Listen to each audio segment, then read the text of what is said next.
mon rôle en cachette à une petite jeune femme que nous avions surnommée le crocodile parce qu'elle assistait à toutes les répétitions, espérant toujours attraper un rôle jeté par-dessus l'autre. Heureusement, l'auteur est venu me chercher. C'est convenu, la lune vous éclairera toutes les deux, me dit-il en me baisant les mains.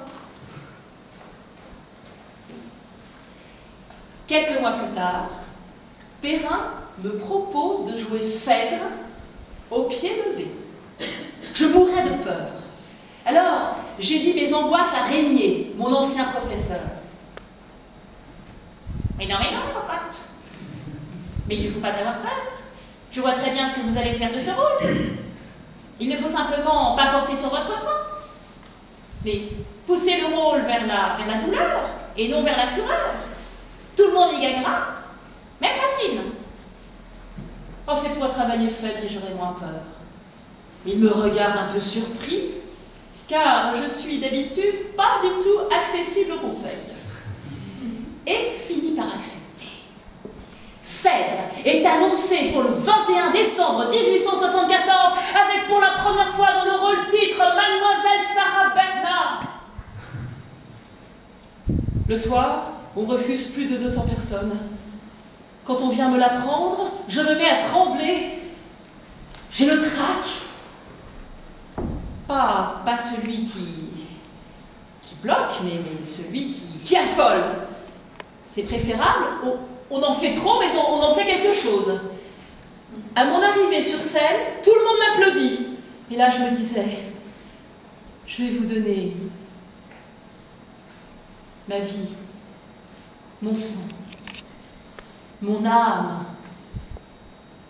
Et je souffrais, je pleurais, j'implorais, je criais. Et tout cela était vrai. Puis, la Comédie Française est partie en tournée à Londres pendant des travaux dans ses murs. J'avais un violent désir de conquérir tout ce public anglais, mais je ne m'étais pas assez ménagée, j'avais présumé de mes forces. Une nuit, je suis prise de tels vomissements de sang qu'on court à l'ambassade chercher un médecin. On me fait prendre de l'opium, qui me laisse la tête un peu lourde. Je marche comme dans un rêve. Mes pieds glissent sans effort sur le tapis. Je suis dans le vague délicieux que procure le chloroforme, la morphine, l'opium ou le hashish. Mais le lendemain, je dois jouer l'étrangère d'Alexandre Dumas fils. Et au moment de l'interminable récit du 3e acte,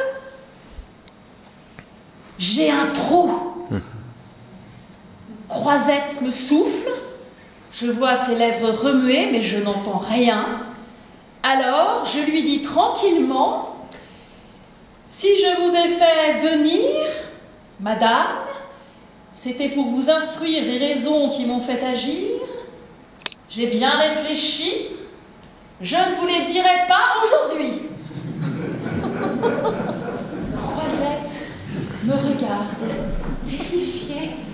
Elle se lève et quitte la scène en tremblant et ne me quittant pas des yeux. « Qu'est-ce que vous avez, lui demande-t-on, en la voyant tomber presque sans souffle dans un fauteuil. Ça est folle. Elle vient de couper toute sa scène avec moi. Elle a coupé au moins 200 lignes. Et moi, je ne me souviens plus de rien.